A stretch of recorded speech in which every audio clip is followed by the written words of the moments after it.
Hello everyone, কেমন আছো তোমরা?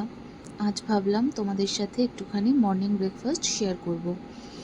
তো ডিম খেতে তো আমি ভীষণ ভালোবাসি, আর অনেক দিন ধরে ডিম খাওয়া হচ্ছে না, তাই ভাবলাম আজকে ব্রেকফাস্টটা একটুখানি ডিম দিয়ে করতে। সেই মতো ভাবলাম একটুখানি ব্রেড দিয়ে ডিম খাবো। তো তার জন্য দুটো ডিম নিয়ে নিয়েছি, হাজব্যান্ডের জন্য একটু যেহেতু বানাবো আর আমার জন্য, তাই জন্য দুটো। তো এই ডিমটাকে একটুখানি গার্লিক বাটারের মধ্যে দিয়ে একটু পোচ বানিয়ে নিয়েছি। টেস্টটাকে একটু এনহ্যান্স করার জন্য অ্যাড করেছি চিলি অয়েল। এই চিলি অয়েলটা ভীষণ সুন্দর খেতে হয়। এটা যদি তোমরা যে কোনো নুডলসের মধ্যে দিয়েও খাও, টেস্টটা ভীষণ সুন্দর লাগে খেতে। তো এইভাবে আমার দুটো ডিম পোচ রেডি করা হয়ে গেল। এরপরে মাল্টিগ্রেন ব্রেডের মধ্যে ডিম পোচটাকে অ্যাড করব, তার উপরে আরেকটা ব্রেডের স্লাইস দিয়ে অ্যাড করে দেব সামান্য একটুখানি পেঁয়াজের স্লাইস।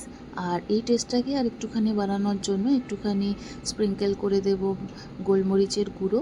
তারপরে উপরে আরেকটা ব্রেডের স্লাইস দিয়ে দুটো একটুখানি ভালো করে তাওয়াতে সেঁকে নেব। তার জন্য তাওয়ার মধ্যে আরেকটুখানি দিয়ে দিয়েছি গার্লিক বাটার।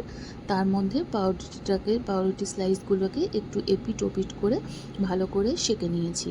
তো এইভাবে তৈরি হয়ে গেল দুটো ডিমের পোচ দিয়ে আমাদের আজকের মর্নিং ব্রেকফাস্টটা। তো এটা খেতে তো ভীষণ সুন্দর লেগেছে।